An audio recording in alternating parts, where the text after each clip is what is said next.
Selamat malam saudara yang terkasih di dalam kasih Tuhan Yesus Kristus. Pada malam hari ini kita berkumpul, kita bersama akan memuji, juga mendengarkan kebenaran firman Tuhan. Dan Allah ada di tempat ini akan mengurapi kita semua. Kita angkat pujian, Kau Allah yang besar.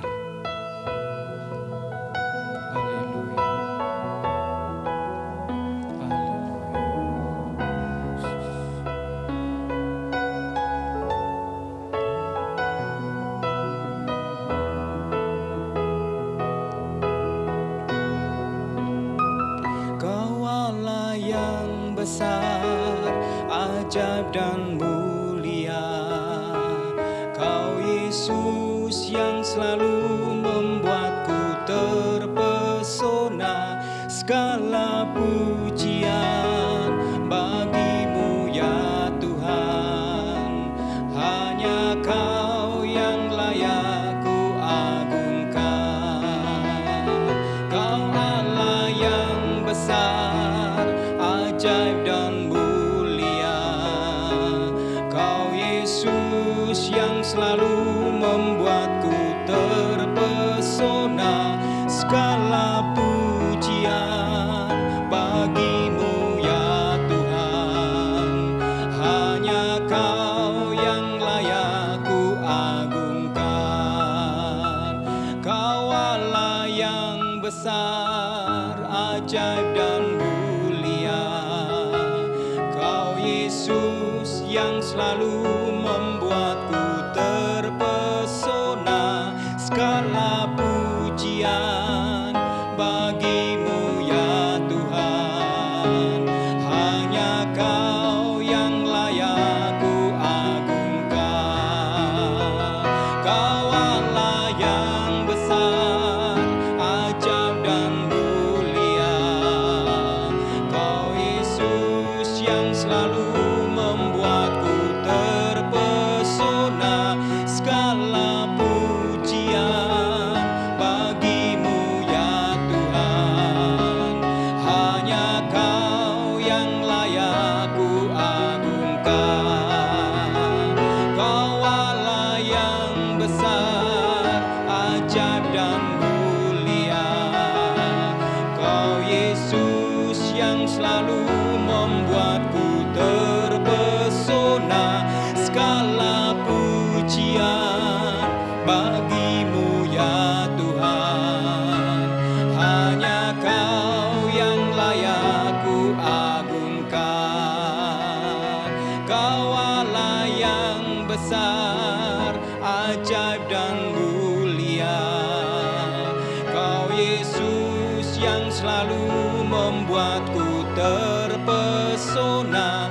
Segala pujian bagimu ya Tuhan, hanya Kau yang layak ku agungkan. Hanya Kau yang layak ku agungkan. Hanya Kau yang layak ku agungkan. Hanya Kau yang layak ku agungkan. Haleluya Yesus. Terima kasih Tuhan, Engkau baik, Engkau sangat baik. Engkau Allah yang kami tinggikan, Engkau Allah yang kami agungkan. Engkau berkuasa di bumi dan di surga. Kuasa-Mu tidak terbatas Tuhan. Engkau Allah yang hebat, Engkau Allah yang berkuasa, Engkau Allah yang dahsyat.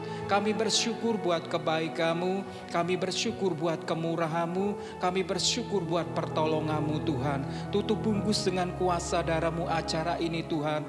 Engkau ada di tempat ini, Roh Kudus-Mu ada di tempat ini, menguasai kami semua, memberkati kami semua pada malam hari ini ini Tuhan. Lewat pujian juga firman Tuhan yang sebentar lagi akan diberitakan. Mari Tuhan Kau berkarya lewat firman-Mu, lewat hamba-Mu yang sebentar lagi akan memberitakan kebenaran firman Tuhan. Terima kasih, bungkus dengan kuasa darah-Mu, biar Engkau saja berotoritas di tempat ini dan kuasa-Mu menyala-nyala di tempat ini sehingga kami pulang membawa berkat yang besar. Terima kasih, kami serahkan dalam tangan-Mu acara ini Tuhan. Engkau memberkati kami Tuhan. Kami bersyukur, kami alaskan hanya di dalam nama Tuhan Yesus Kristus.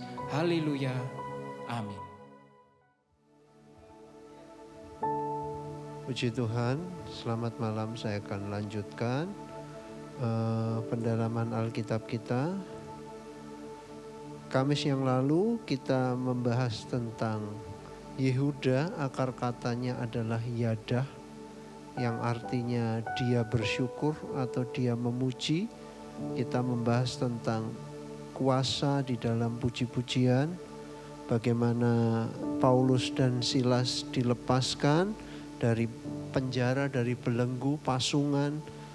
Ketika mereka memuji menyembah Tuhan, kuasa Tuhan turun menggoncangkan bukan hanya penjara tetapi bumi bergoncang. Nah, juga kita melihat di 2 Tawarikh 20 bagaimana Tuhan menolong Yosafat, memberikan kemenangan yang sangat besar tanpa mereka berperang. Kita melihat ya hal yang luar biasa. Puji Tuhan. Baik, malam hari ini kita melihat, kita akan mempelajari Yehuda sudah sejak dini memimpin kakak dan adik-adiknya. Yehuda adalah anak yang keempat, ya. Ruben, Simeon, Lewi itu kakak-kakaknya dari Lea, ya, mamanya Lea, ya bapaknya pasti Yakub. Nah, sesudah Yehuda ada urutan ke-9 adalah Isakar, Sebulon, dan Dina. Ini dari Lea, ya. Tetapi dari Silpa sebelumnya Rahel memberikan Bilha, ya. Karena Rahel belum Tuhan kasih untuk mengandung melahirkan anak, Rahel memberikan budak perempuannya Bilha. Nah, Bilha melahirkan adiknya Yehuda, jadi urutan yang kelima yaitu Dan, kemudian Naftali. Nah, selanjutnya Lea juga tidak mau kalah karena dia merasa ya waktu melahirkan Yehuda seperti ada break, ya, dia tidak mengandung lagi untuk sementara waktu sebab kemudian nanti punya adik lagi, ya, Yehuda dari Lea. Nah, Lea memberikan budak perempuannya Silpa kepada Yakub, dan Silpa melahirkan 2 orang putra di bawah Naftali, yakni Gad dan Asher. Gad dan Asher. Nah, selanjutnya sesudah Gad dan Asher, Lea mengandung lagi, melahirkan Isakar, Sebulon,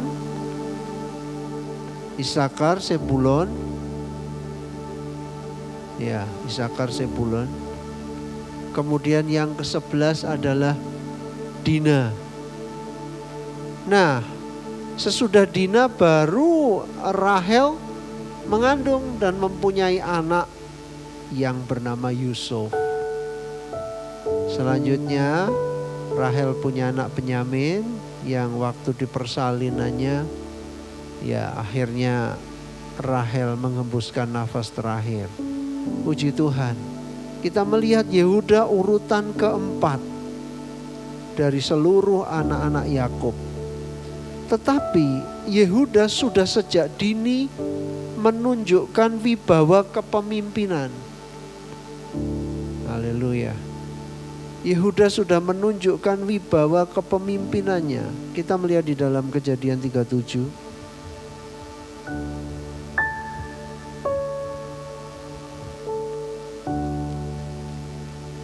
Kejadian pasal 37 ayat 26, 27.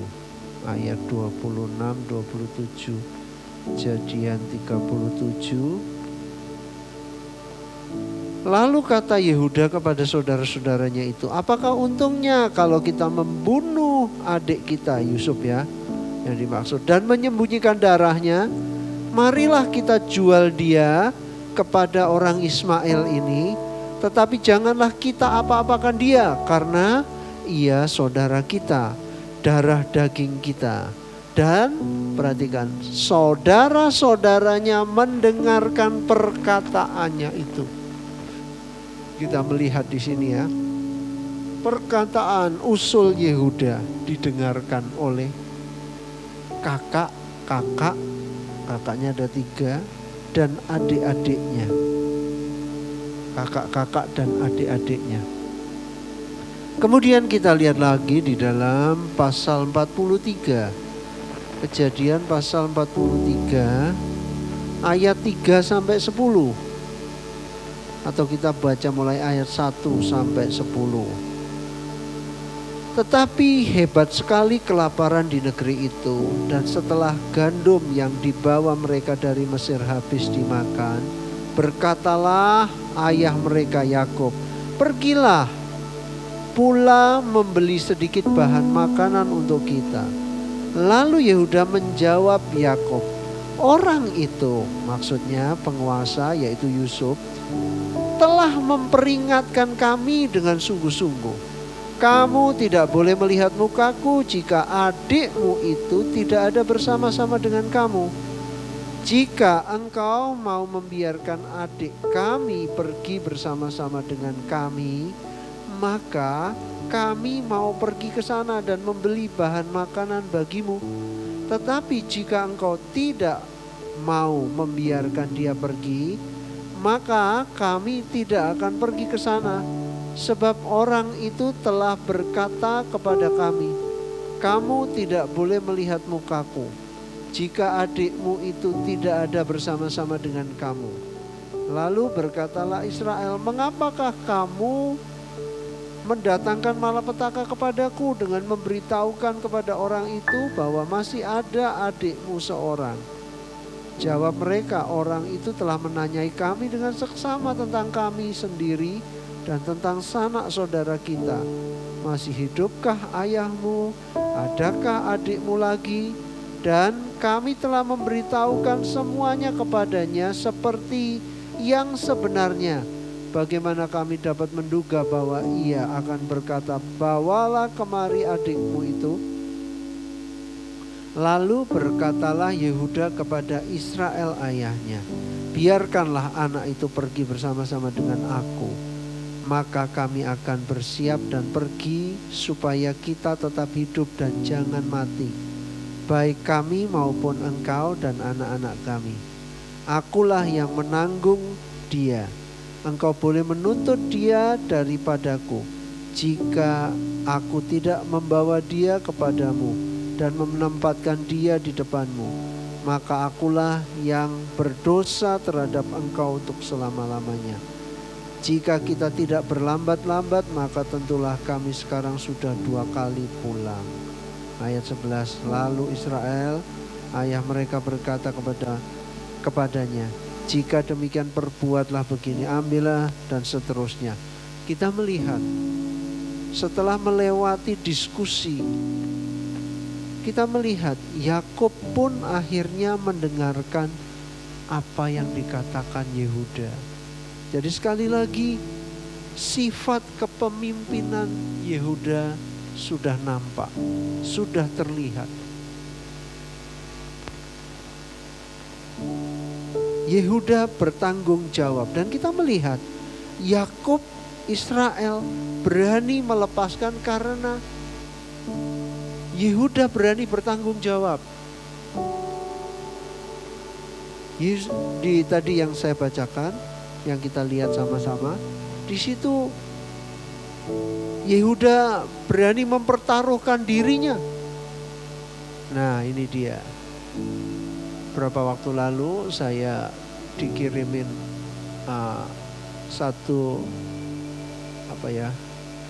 saya lupa kartun atau oh ya kayak kartun ya. Jadi tentang pemimpin dan bos. Di situ ada segerombol anjing penarik kereta. Nah, rupanya yang biasa memimpin itu kalau saya lihat seperti anjing serigala ya. Dia nemukan air sebab danaunya membeku, tetapi ada satu bagian yang bisa untuk minum. Nah, sementara si serigala itu minum. Nah, ini kita harus belajar ya tentang pemimpin. Serigala itu minum, datanglah anjing-anjing lain. Maksudnya mau ikut minum. Tetapi waktu anjing lain mendekat untuk ikut minum bersama, serigala yang notabene yang biasa memimpin ini mulai menggeram. Dan selanjutnya ketika masih ada yang berani untuk minum, dia tidak segan-segan untuk menyerang anjing lain yang coba-coba untuk minum di tempat dia minum. Akhirnya ada anjing lain yang ya mungkin tidak diperhitungkan sebagai pemimpin. Anjing ini dia berlari ke satu tempat dan dia mulai pakai kakinya untuk bikin lubang di danau yang membeku itu. Akhirnya pecah dan di situ bisa diminum. Dia tidak minum duluan, tetapi anjing lain mulai datang.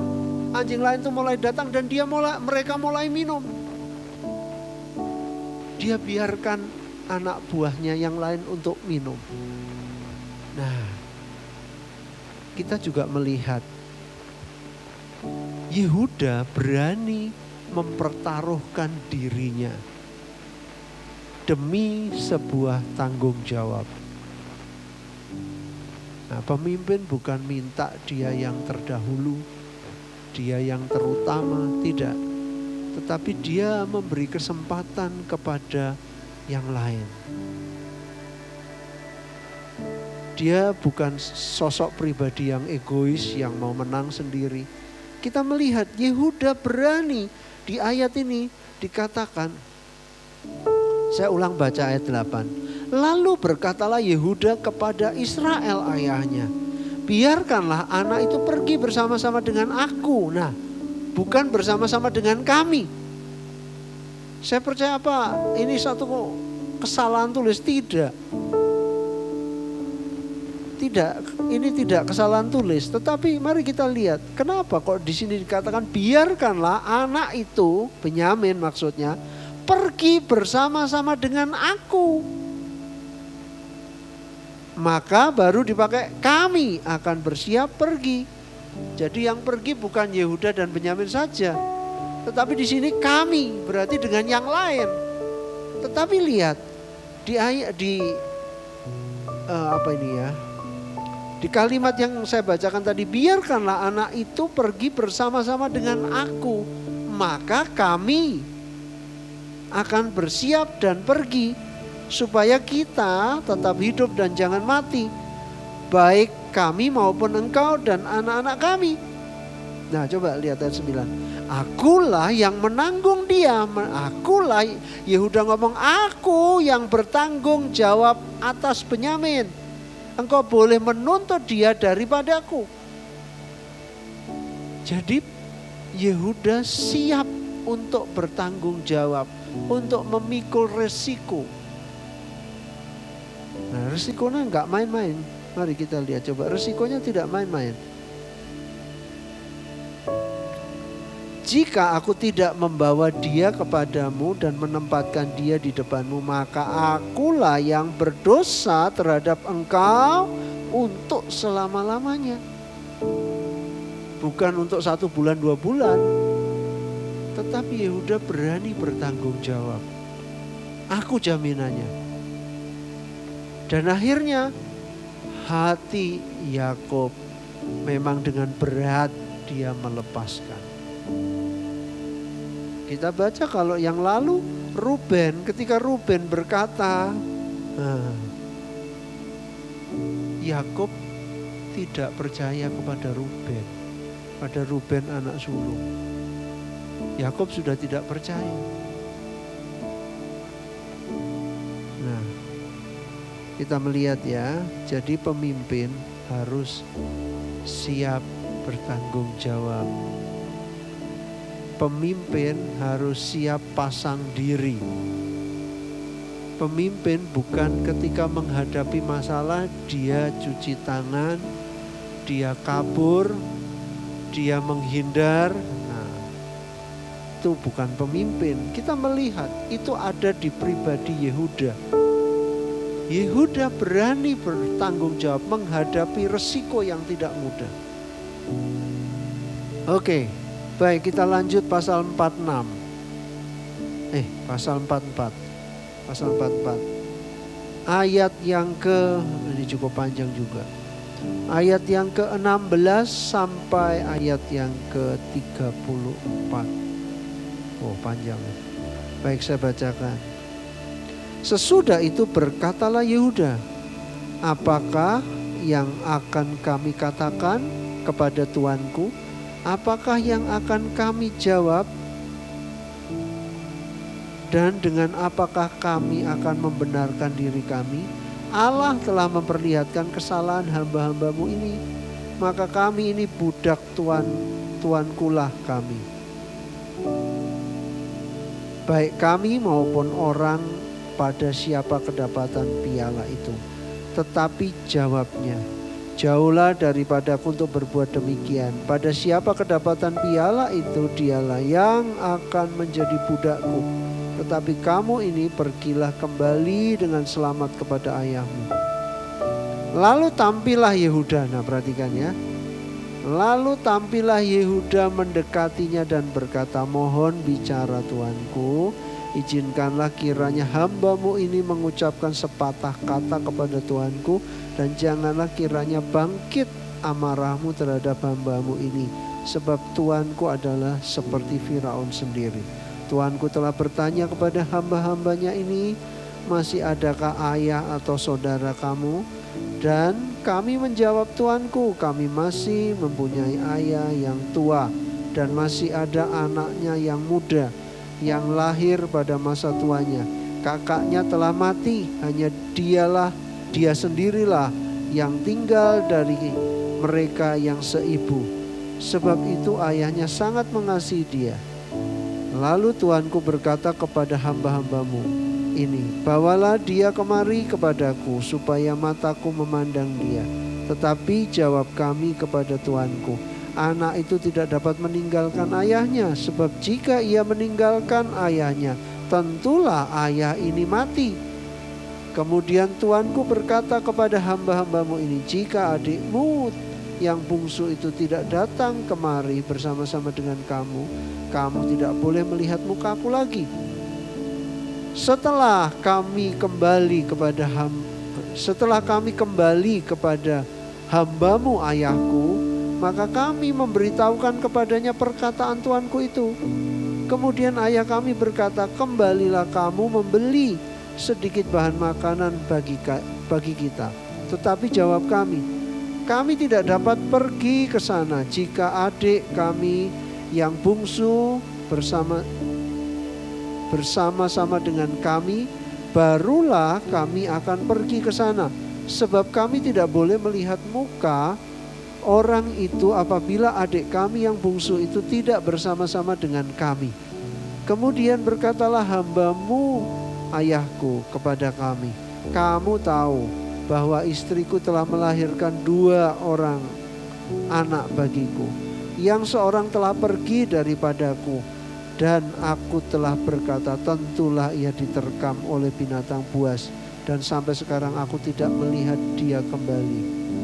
Jika anak ini kamu ambil pula daripadaku dan ia ditimpa kecelakaan, maka tentulah kamu akan menyebabkan aku yang ubanan ini turun ke dunia orang mati karena nasib celaka. Maka sekarang apabila aku datang kepada hambamu ayahku dan tidak ada bersama-sama dengan kami anak itu, padahal ayahku tidak dapat hidup tanpa dia.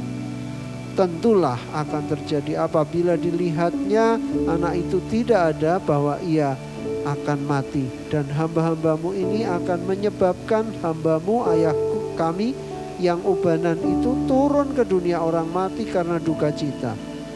Tetapi hambamu ini telah menanggung anak itu terhadap ayahku dengan berkata, jika aku tidak membawanya kembali kepada Bapa, maka akulah yang berdosa kepada Bapa untuk selama-lamanya. Oleh sebab itu, baiklah hambamu ini tinggal menjadi budak tuanku menggantikan anak itu, dan biarlah anak itu pulang bersama-sama dengan saudara-saudaranya. Sebab masakan aku pulang kepada ayahku apabila anak itu tidak bersama-sama dengan aku. Aku tidak sanggup melihat nasib celaka yang akan menimpa ayahku. Haleluya. Kita melihat apalagi yang kita bisa pelajari. Kalau kita baca yang saya tadi sudah bacakan, saudara, kita melihat kejujuran Yehuda. Seorang pemimpin harus jujur. Yehuda menceritakan apa adanya semua. Dia tidak buat-buat cerita. Nah ini, seorang pemimpin tidak boleh seorang pendusta. Seorang pemimpin tidak boleh suka menceritakan sesuatu yang tidak ada. Kita melihat Yehuda luar biasa. Semua diceritakan dengan jujur. Dan dia yang bertanggung jawab atas semuanya. Puji Tuhan, kita melihat luar biasa satu keteladanan di dalam diri Yehuda. Memang kalau kita baca ada cacat juga. Ya, sekali lagi Alkitab menceritakan tokoh-tokoh Alkitab itu bukan pribadi yang tidak punya kelemahan. Tetapi yang kita pelajari sekarang, Yehuda sudah sejak dini menunjukkan jiwa sikap kepemimpinannya. Ya. Nah, kita melihat di sini ya, sekali lagi. Jadilah kalau kita dipercaya jadi pemimpin, jangan jadi pemimpin yang suka mengorbankan bawahan. Ketika bawahan menjalankan tugasnya, ada hal-hal yang salah. Ya mungkin memang bawahannya salah, tapi jangan jadi pemimpin yang cuci tangan. Tapi jadilah pemimpin yang berani mengambil tanggung jawab itu. Ya, berani. Jadilah pemimpin yang jujur. Ya, kita melihat di sini Yehuda, dia menceritakan semua apa adanya dengan satu kejujuran. Dan dia juga berkata, aku gak sanggup melihat ayahku mati karena nasib celaka, nasib buruk. Aku akan berdosa selama-lamanya. Nah, jadi pemimpin mengutamakan orang lain, ya, anggap orang lain lebih utama. Kalau bos ya mau dilayani, ya. Yesus sendiri ngomong, ya. Kalau kamu mau jadi yang terbesar, jadilah pelayan. Kamu mau naik, harus turun. Nah ini, Yesus memberi teladan. Anak manusia datang bukan untuk dilayani, melainkan untuk melayani, memberikan nyawanya menjadi tebusan bagi banyak orang. Yesus memberi teladan kepada kita. Yehuda siap mengambil tanggung jawab. Haleluya. Kemudian kita lihat pasal 46. Pasal 46 ayat 28.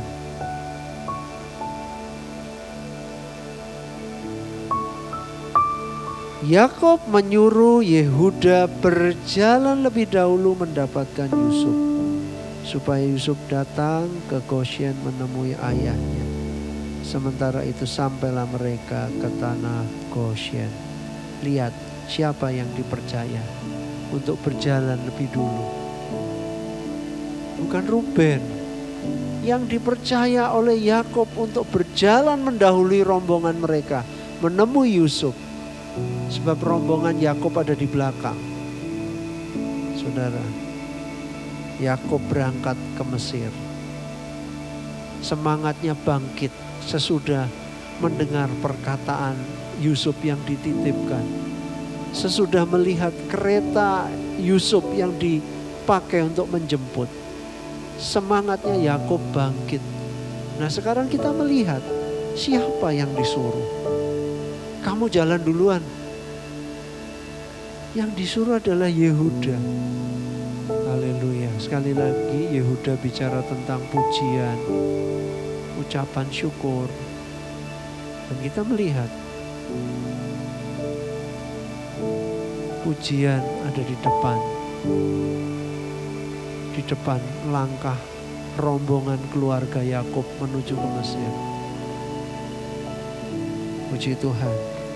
Mari, saya percaya kita semua dipercayakan untuk memimpin.